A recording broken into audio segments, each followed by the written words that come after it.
Sick Nation, what is good?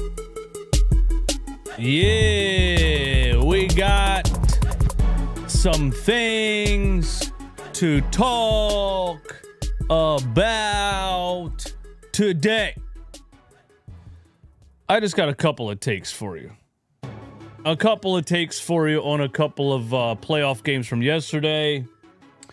Maybe a little prediction on Celtics Knicks game 3 that's popping off at 3:30 today.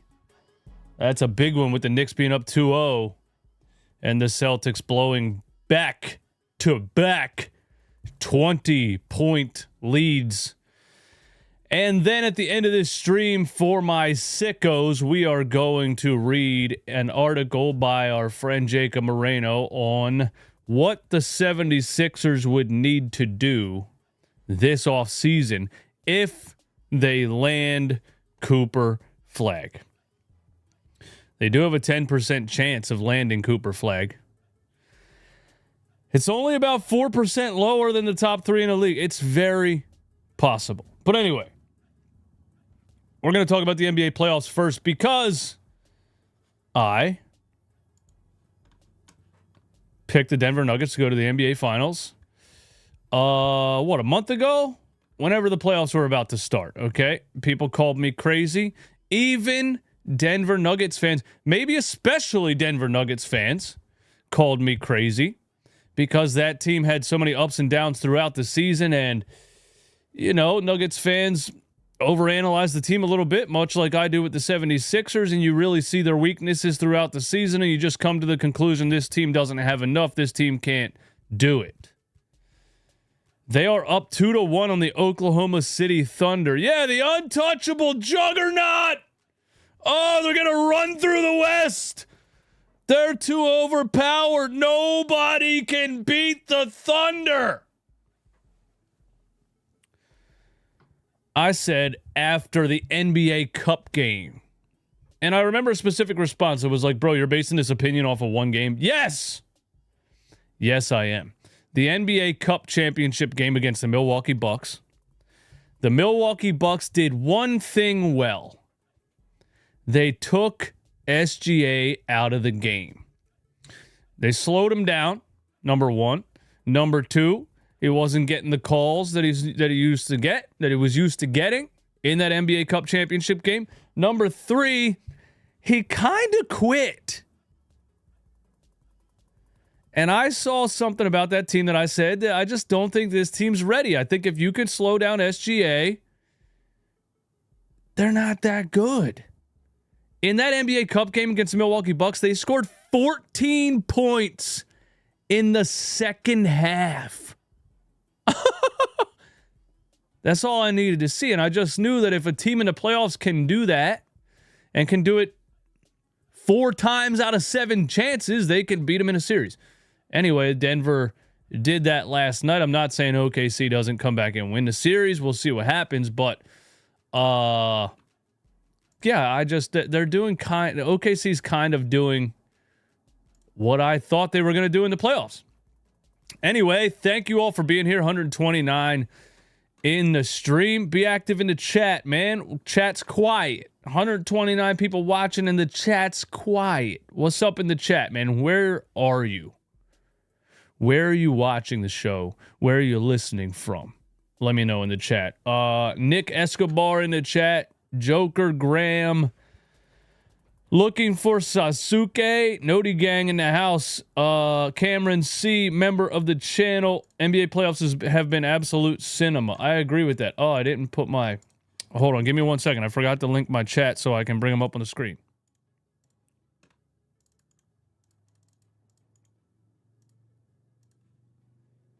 Okay, there we go. Now I can put you on the screen, I think. Yeah, there we go. NBA playoffs have been absolute cinema. Dude, it's been great. It's been great watching, and I love the way the NBA is officiating these games. This is reminding me of early 2000s NBA playoffs growing up where, you know, there's a lot more physicality. Again, I wish the NBA would call games like this all the time, but it's such a long regular season. It's a business, and it's pretty clear what their strategy is, you know? blow up the numbers in the regular season for storylines, right? This guy scored 60, this guy scored 70, this team scored 50, 155. This team hit more threes than any team in the history of the game. And then the playoffs started. It's like real basketball starts, you know, and they start they start calling it a different way. It sucks, but it is what it is. I wish they could call it like this all the time, but it's the playoffs have been a lot of fun to watch. Let's start with Denver OKC. Like I said, they did what, you know, I thought any team that has that's going to beat the Thunder has to do. And it's slow down SGA and make somebody else beat you. Again, in that NBA Cup game, the Oklahoma City Thunder scored 14 points in the second half and lost that game. Last night, SGA had 18, 13, and 7 and was a -4. He was 7 for 22 from the field.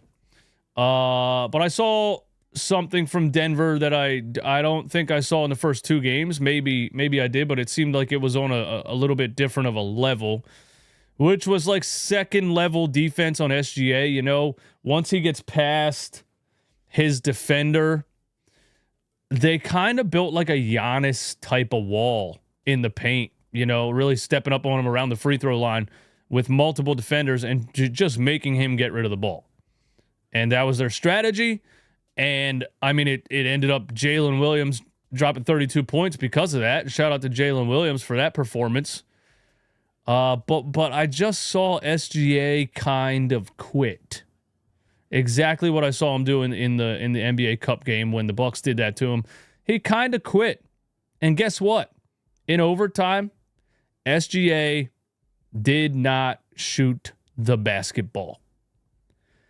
Watching the end of that game, I saw two things. I saw Jokic was struggling the whole game, right?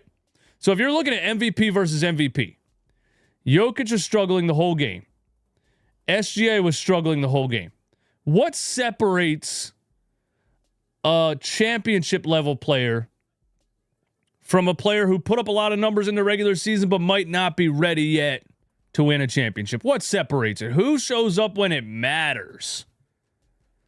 Nikola Jokic struggled the whole game but made a couple of massive plays down the stretch in the fourth quarter. A crazy skip assist to Aaron Gordon on the left wing for the game-tying three to save the game and maybe the season for the Denver Nuggets. But in overtime, a couple of tough buckets from Jokic in overtime when he was like 1 for 1,000,000, you know, from the floor. He was 8 for 25.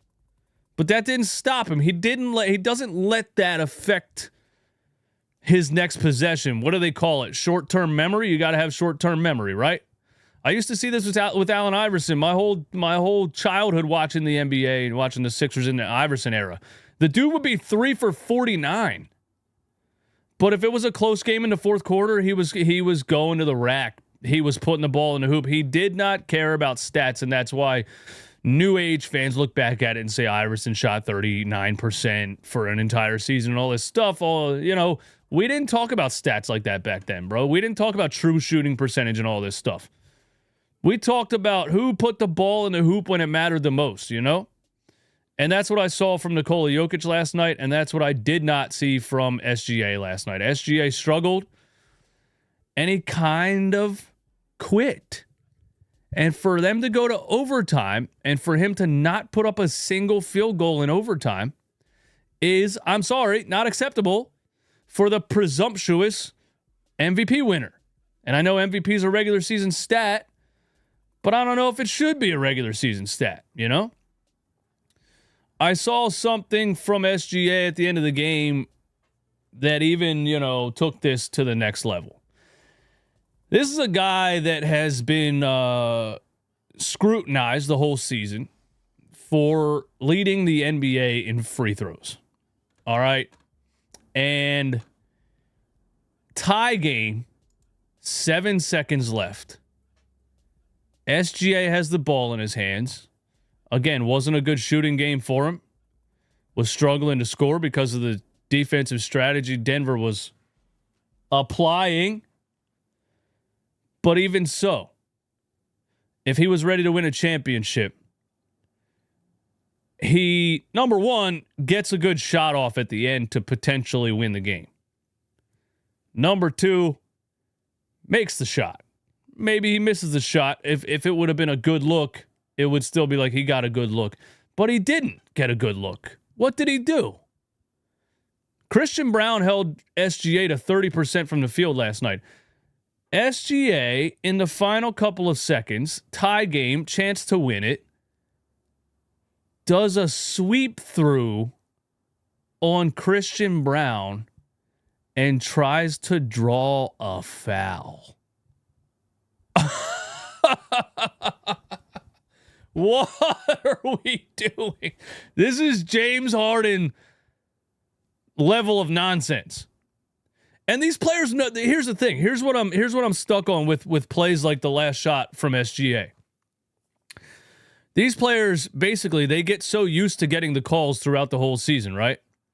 That they have trouble, I think, rewiring their brain or getting rid of those bad habits in the playoffs. You know, because in a final possession, realistically, SGA knows if I take the ball and bring it up under Christian Brown's arm, they're not going to call a foul because it's obvious that I'm not attempting to shoot the ball. I'm attempting to draw a foul. But it's like in the final moments when a player got those calls all season long, it's like he has trouble getting rid of that habit for a big playoff game like this. I just couldn't believe it. I was like, wow, he really leaned in and tried to do a sweep through for the final shot. He tried to end the game on free throws, and kudos to the NBA for not calling it. So, you know, all of that is just kind of what I've been saying about OKC all season is that, yeah, they dominated the regular season. SGA led the league in free throw attempts. I'm not calling him a foul baiter. But playoff start, who wants it more? Who's going to put the ball in the hoop? Your idea is to try to draw a foul to win the game? OKC's not ready yet. That's where I'm at with it. I don't think OKC's ready yet. And I think if they lose this series, some big things happen in the NBA, and I think it starts with OKC because they have an arsenal of assets to to change things on their roster, to kind of take their roster to the next level for next season. The Denver Nuggets, you know, it's all about clicking at the right time with the Denver Nuggets. You know, they don't have the depth. They don't have on paper as many options as a team like the Oklahoma City Thunder. You know, that's why we can't just go off of theoretics. You got to use the eye test. Yeah, the Thunder on paper have a bunch of great players. Denver, you know, doesn't have the depth. But again, it's about everybody getting it together at the right time. They've had so many inconsistencies throughout the season. Jamal Murray, Michael Porter Jr., Russell Westbrook. And when it comes down to the playoffs, what do you play? 7 or 8 guys? So I just knew if this is a championship roster, if they can all click at the right time, and they're all clicking at the right time right now. Jamal Murray last night had like 2 circus layups through traffic, no look behind the head, English off the glass. Aaron Gordon is shooting the lights out, 63% from the field. He was 4 for 6 from 3 last night. He hit 2 big ones in the fourth quarter, one to tie the game to send it to overtime. Michael Porter Jr. was cooking from the jump. This is a guy that's been ghost a lot of this season. And Michael Porter Jr. is, you know, I'm not going to say the Michael Jordan of Tobias Harris's. I think that's Jason Tatum. I think Michael Porter Jr. is the Dwayne Wade of Tobias Harris's. I don't know, tier 2 of all time. But I say that because he's just wildly inconsistent, right?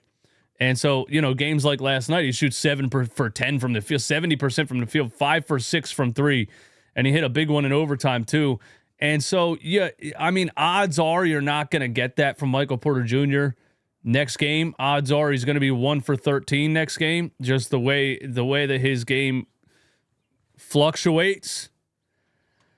But I think Denver has the experience over OKC, and they just have guys that have been here before, they've done it before, and they rise to the occasion. I think a team like OKC needs to be smacked in the face a little bit to kind of supercharge them for next season, to get them ready for really what's going down. It seems like they dominated the regular season, and they thought they were going to come into the playoffs and do the same thing and play the same strategy, and SGA trying to draw a foul in the final possession is kind of exemplifies that.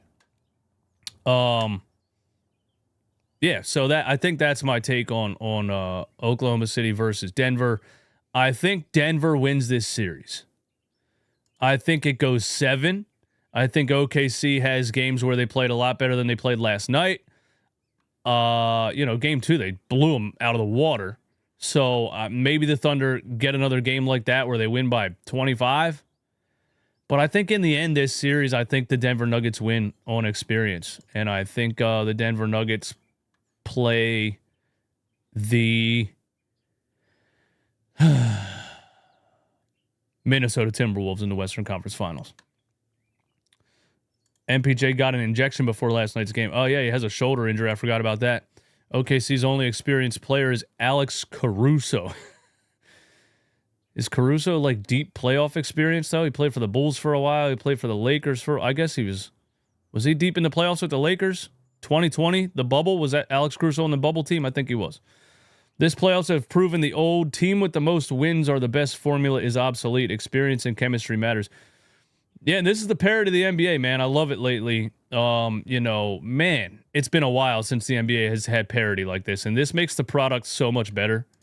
Not knowing, looking at the playoffs and saying anybody can win. Anybody, that's so good for the product. Anybody can win. Whoever gets it together at the right time and puts it all together and plays the best when it matters the most can win. And we haven't seen that in the NBA for a long time.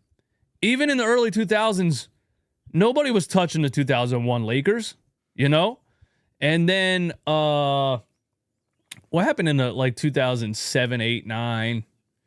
The Spurs started to come around with young Kawhi Leonard, I think 2000. No, that was early. That was 2013, 14. Miami Heat, 2011, 12, 13, 14, 15. Then you got the Cavs and Warriors battles. There just isn't a lot of years like this year where there's so much parity in the league.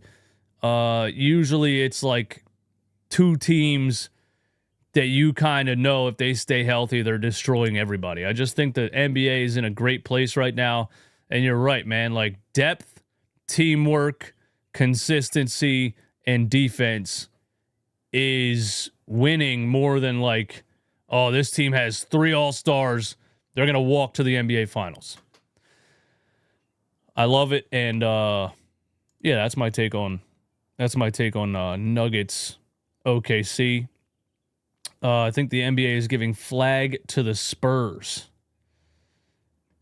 That would be that would be massive for the Spurs, but I think it's, I'm not going to say it's rigged, man. I think it's literal lottery balls, How did the Atlanta Hawks end up with the number 1 pick last year? All I remember is Caruso getting put in a blender by Brunson when he was with Brunson. Overrated defense. OKC's coach is also pretty good, too. Not going to lie, he's getting out coached by a replacement coach. Hey, thanks for bringing this up, man. Does this not double down on my point that NBA coaches don't really matter? And I don't mean that they don't matter entirely. I've said this before, watching Doc Rivers, watching Nick Nurse, NBA coaches that have these I won a championship, I have a proven system, and they have an ego and the way that they do things, and they're not going to change the way that they do things because it won before and they feel like they're the smartest guy in a room. Those kind of coaches can hold a team back more than help a team because it's a basketball game, dude. It's 5-on-5. Play the best lineups, run the plays. There's no secret play. Everybody's running pick and rolls. Everybody's running, pin downs and weak side screens and backdoor cuts and high lows. And it's not that complicated. So I think that these coaches like Nick Nurse, Doc Rivers, Mike Malone, Mike Budenholzer, etc., can hold a team back more than help them by just forcing their philosophy day after day after day after day. Whereas if they just had a little bit more self-awareness, they could step back. You're too close to the forest to see the trees. I think this proves my point. They fire Mike Malone, and now this team is playing way above what Denver fans thought they were capable of in these playoffs. I saw the same thing with Nick Nurse with the Sixers last season, man. It's like, and I know without Joel Embiid and Paul George playing like a bum, they weren't going to win anything anyway, but I just watched that guy consistently try to shove his philosophies down a rabbit hole, and it just doesn't work, and he just keeps trying to doing the same thing and the same thing and the same thing. A lot of these NBA teams are better with no coach than one of these ego-driven, my championship philosophy type of guys.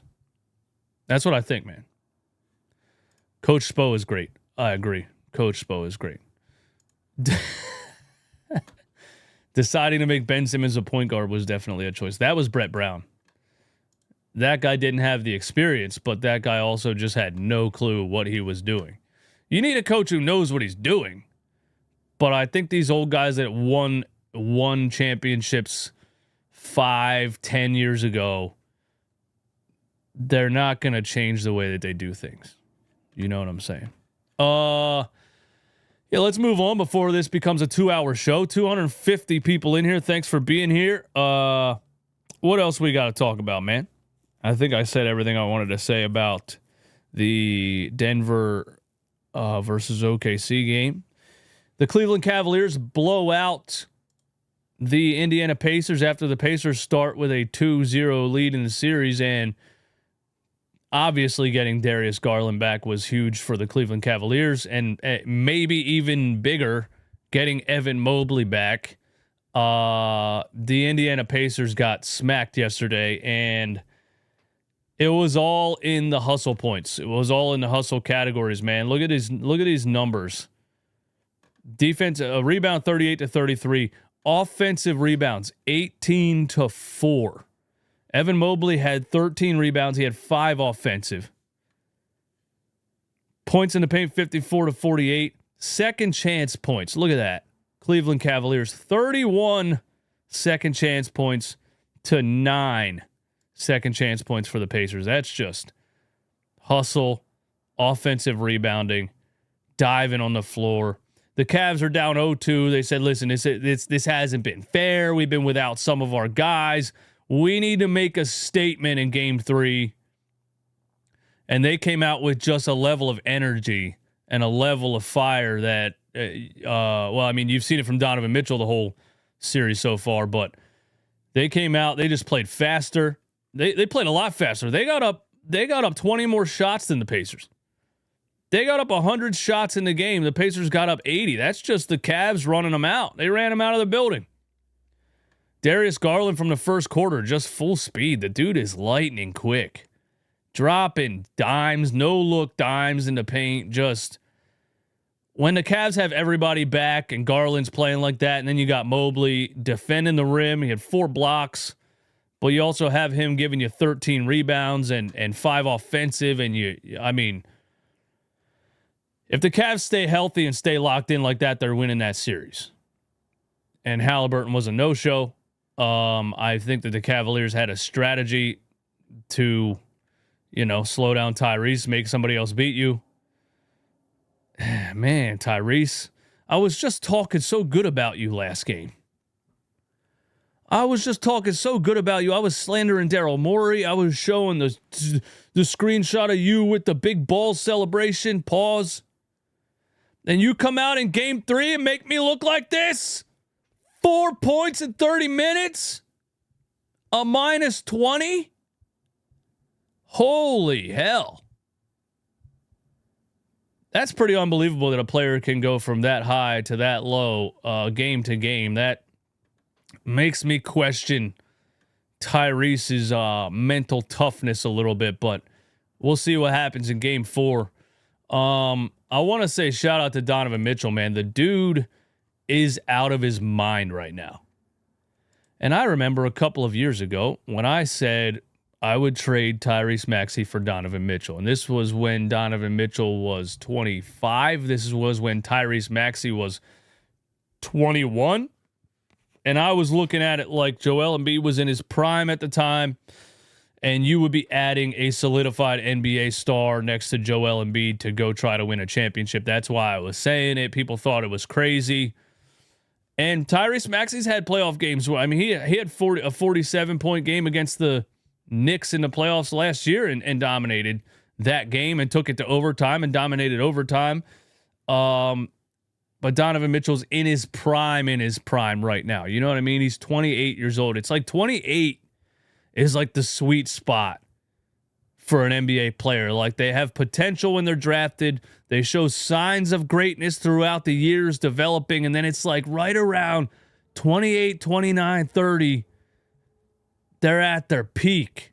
And Donovan Mitchell's in his absolute prime right now, and he's rising to the occasion. 33, 48, 42 last night. He did a damn one-handed up and under Michael Jordan-esque layup that everybody's talking about.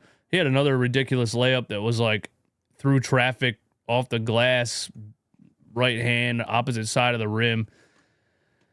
So, I mean, if the Cavs stay healthy, I would bet that they win that series. Donovan Mitchell's just outrageous right now. Darius Garland's great now that he's back. Evan Mobley. We'll see what happens in game 4, but man, Donovan Mitchell is cooking. Absolutely cooking. 26-30 is like prime of most athletes, especially NBA players. Yeah, 26-30, I would say.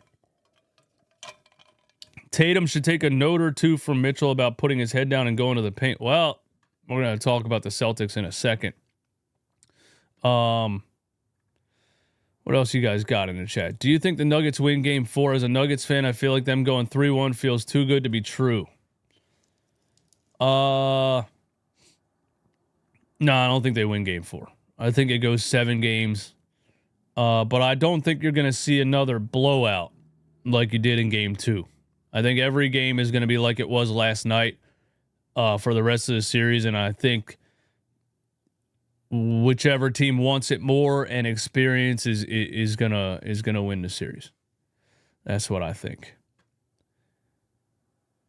That's what I think. I still feel like Maxey is a better shooter than Donovan and Garland and higher ceiling. I don't know how we can say that. I mean, you could be right. I can't predict the future, you know. But I don't know what you are seeing from Donovan Mitchell and Darius Garland that would make you say that. Because I think, well, we'll wait till this season's over, because I think Donovan Mitchell and Darius Garland are going to end up in the NBA Finals. That's what I think. Does Donovan Mitchell have a Rookie of the Year award? No, Ben Simmons has it.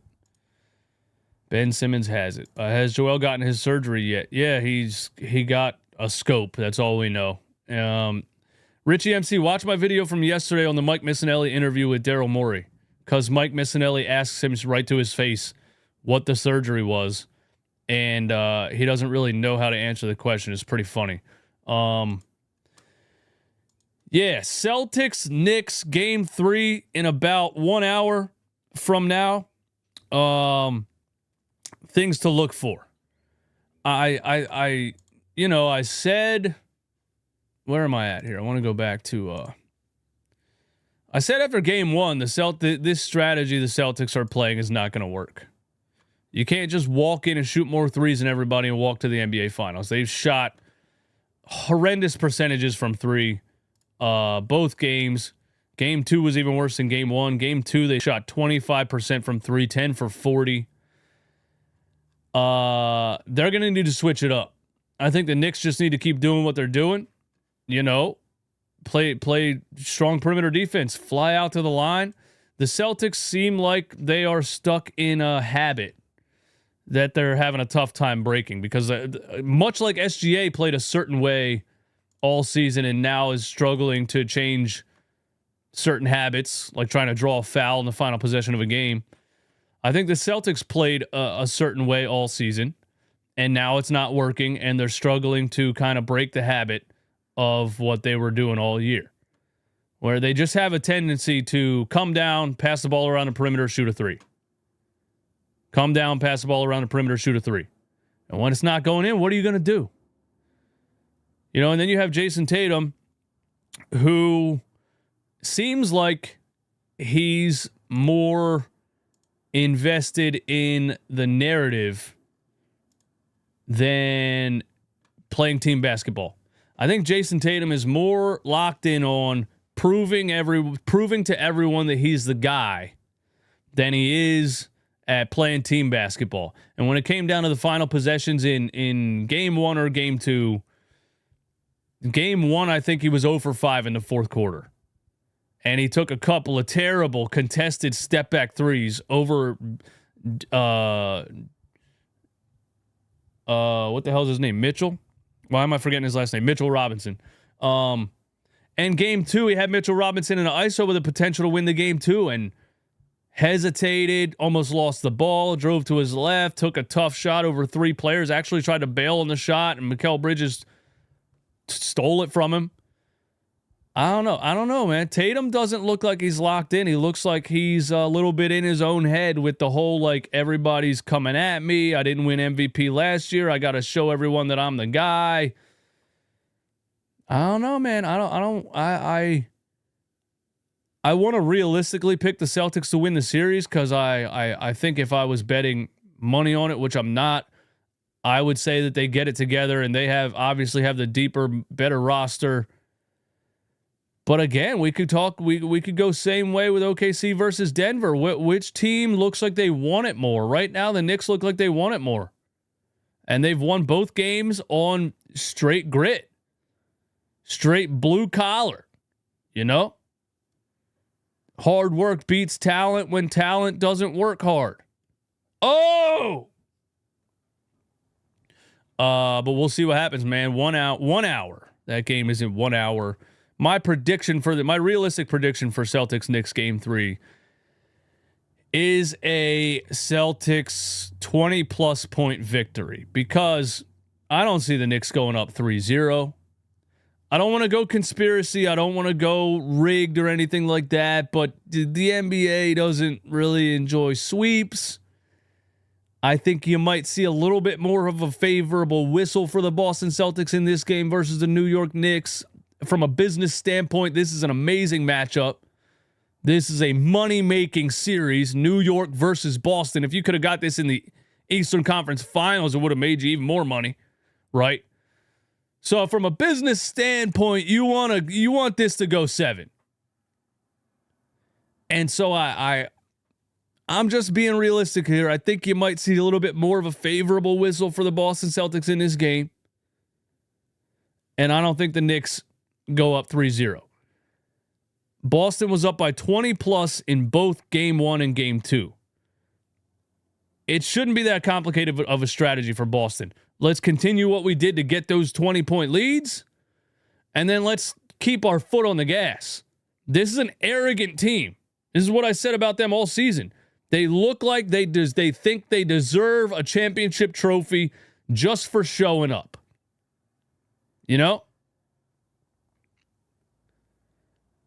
They need to keep their foot on the gas when they build that 20-point lead, and I would predict that they do that in this game. I would predict that they build a lead and they actually keep it this time.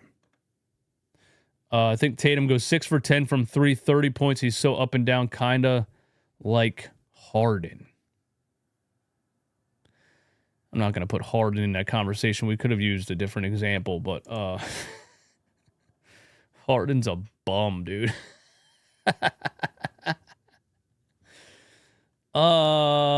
yeah, I think Jason Tatum has a good game, and then, ESPN goes back on all of the takes, and then they're like, oh my God, everyone jumped the gun, and now he's going to prove that, and then people are going to claim that they were right, and all that type of stuff. But I think I agree with you. I think Tatum has a good game. He shot, he's not going to shoot terribly the whole series. We've seen series where Jason Tatum shoots bad the first 3 or 4 games and then lights it up.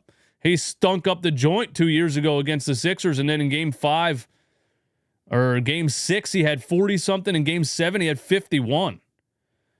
So he's definitely, I called him the Michael Jordan of Tobias Harris's, right? I called Michael Porter Jr. the Dwayne Wade of Tobias Harris's. Or who's like the Kobe Bryant of Tobias Harris's? If we're putting Kobe at 2 under Jordan, I don't know. But my point is, yeah, he's that kind of player. Inconsistent. And if he gets hot, he's going to get hot. So I think I would predict a good Jason Tatum game also. That's my prediction for this game at 3:30. Y'all got any takes? Y'all got any takes in the chat, man? Celtics win by 15. Timberwolves by 8. Been seeing some fans there. Should be a new stat called 3-point percentage under pressure or something of that sort, and it would account for threes during clutch moments, close games. Yeah. I want less advanced analytics, not more advanced analytics. I would really enjoy less advanced analytics. Was that the game he armbarred Maxey and no call? Yes, it was. Absolutely. Kuminga was looking good against the Wolves. He might get 25 plus. Just to be clear, you said Garland and Don are better shooters than Maxey. Yeah, I mean, are we talking straight percentages or are we talking... I mean, bro, like, we can't... It's okay. It's okay to say Tyrese Maxey's not there yet. He just turned 24. It's okay. It's okay to say that 2 guys on a team that was just the number 1 seed in the East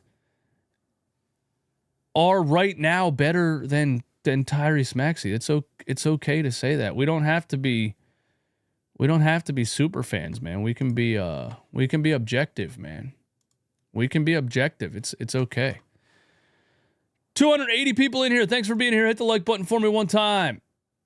We are going to read this article by my guy, Jacob Moreno. Thank you, Jacob Moreno, senior writer at Sixers Sense. Just keeps giving me content to talk about on live streams, to turn into videos,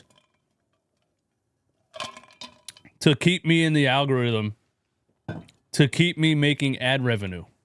Shout out to Jacob Moreno. If the Sixers land Cooper Flagg, they'll have to make some decisions heading into the offseason. In his latest article, he constructed an offseason plan centered around Flagg. Link in replies. Here we go. Eastwood is our NBA. Damn, bro. Maxey's better than Jalen Green. Well, that's definitely for sure. Yeah, here we go. Sixers Sense. Do I have to sign up for something? No, here we go. Drafting Cooper Flagg must trigger these massive moves. First of all, if on Monday the 76ers land the number 1 pick in the draft, I'm gonna need a paramedics on site.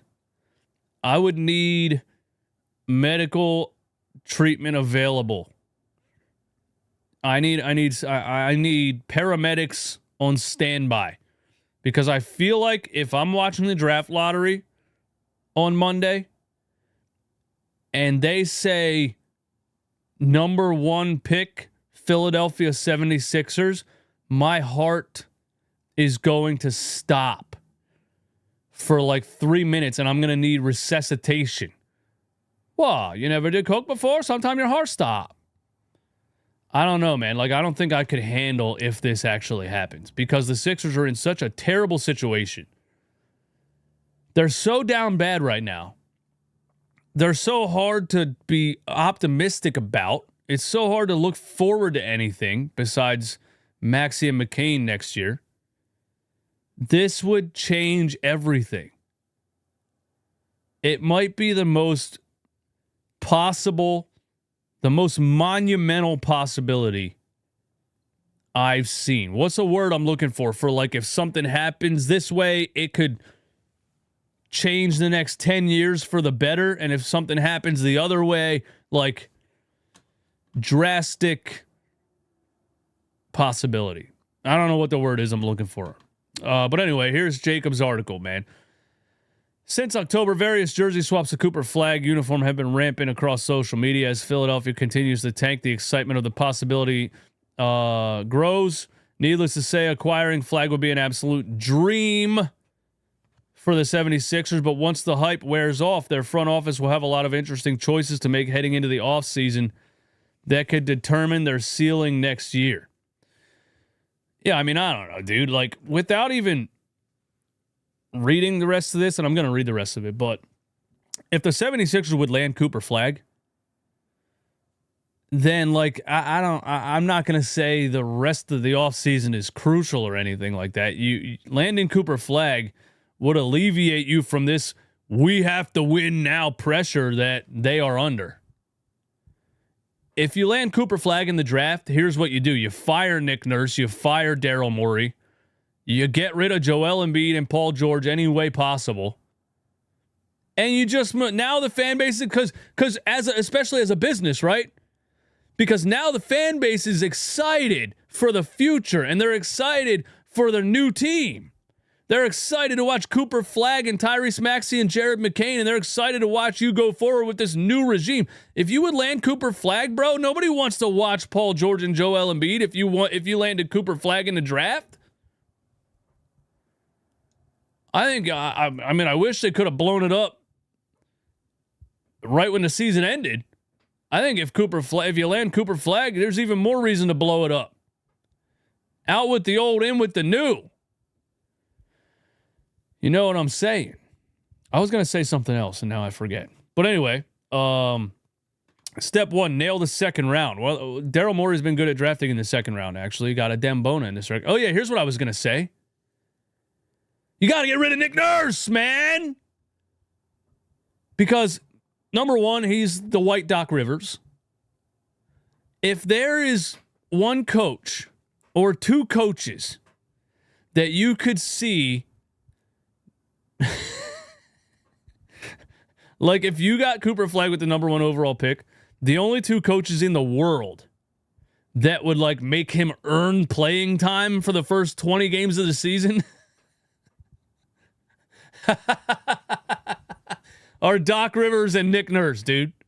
I swear to God, he would start the season with Cooper Flagg on the bench and he would have to earn rotation minutes, and the whole arena would be screaming and booing, and the post-game live shows would be like, what the hell is this coach doing? He would do it. I'm telling you, he would do it. Maybe not Cooper Flagg because the name is so big. Let's talk about Dylan Harper for a second. If the 76ers would land the number 2 pick and land Dylan Harper in the draft, that's another player, maybe the only the second player, and maybe one of the only two players in this draft that I see as immediate impact players. I could see the Sixers drafting Dylan Harper with the number 2 pick and Nick Nurse keeping that guy on the bench for the first 30 games of the season. Don't forget, if the Sixers didn't get hurt last year, Nick Nurse wasn't even going to play Jared McCain. Anyway, if you land Cooper Flagg or Dylan Harper, that's even more of a reason to fire this stubborn-ass old coach, man. And Daryl Morey. Anyway, nail the second round. Step 2, re-sign Quentin Grimes. I go back and forth on Quentin Grimes, man. Because, don't get me wrong, I think he's a great combo guard. And the fact that he, even if it was on a bad team, even if it was shooting a lot of shots on a bad team, the fact that he has the ability to put up 40 plus in an NBA game is awesome, right? Because you could say, oh, he was just shooting a lot of shots on a bad team. Oh, yeah? Then why don't other players on bad teams drop 40 plus points in the NBA? It's still a feat for somebody to score 40 plus in NBA games on the efficiency that Quentin Grimes was doing it. But at the same time, I don't know if you can run a lineup of Maxey, McCain, and Grimes. And I think Quentin Grimes, because of what he did at the end of this past season, I think he's going to command some decent money from other NBA teams that the Sixers probably don't want to pay him, because their issues at this point is not perimeter scoring guards. They need size, rebounding, interior defense, and wing defense. And I know people don't like to hear this because Quentin Grimes was so great at the end of the season. I would trade him. I would probably trade Quentin Grimes, especially if the 76ers would land Cooper Flagg or Dylan Harper in the draft. I would probably trade Quentin Grimes. I think he'd be a great off-the-bench guy, Cam Thomas type of dude that can come in the game off the bench and give you 35 some nights. But I don't think Quentin Grimes wants to do that at this point of his career. I think he's proven he can be a high-level NBA scorer, and I think he wants to be a top option on an NBA offense, and I don't think it makes a whole lot of sense on the Sixers, especially if Joel Embiid and Paul George are healthy this upcoming season. That might be a crazy take, but I'm being honest. McCain and Grimes trade Maxey. That's a little preemptive, isn't it? Hasn't Maxey proven his worth over, 20 tank games from Quentin Grimes? You get Maxey, putting the team on his back in a playoff series and single-handedly winning a playoff game against the New York Knicks on a 47-point performance where he hit a damn and 1-3 to tie it or to put him within 3, and then a half-court shot to tie the game, and then carried the team in overtime in the playoffs. A guy puts up numbers the last 20 games of a tanking season, and you're going to keep him and trade the other guy? That's a little presumptuous. Is that the right word? Sounds good. Sounds good. Maxey will return you more something in a trade, which is more than I can say about Embiid and PG. Well, yeah, but I mean, is our goal to continuously get a return on trades for the rest of eternity, or is our team to put together a good team that can win basketball games? And I'm throwing this season Tyrese Maxey's numbers this season. I'm throwing it out the window. I don't count this season at all. Maxey was thrown into the fire. He thought he was going to have Embiid and Paul George. They were like, oh, by the way, you're starting the season by yourself. Good luck. And so he's out there chucking 35 shots a game with, a bunch of G Leaguers around him. Well, first of all, with Eric Gordon, Kyle Lowry, and Andre Drummond and Kelly Oubre. And then after the old guys all got hurt or the ownership said, hey, sit these old fuckers down, he had a bunch of G Leaguers around him. I'm not holding this season against Tyrese Maxey at all. Oh! Iced coffee. Make some noise in the chat if you're addicted to caffeine, like I am. Step 3, let Gershon Yabusele walk.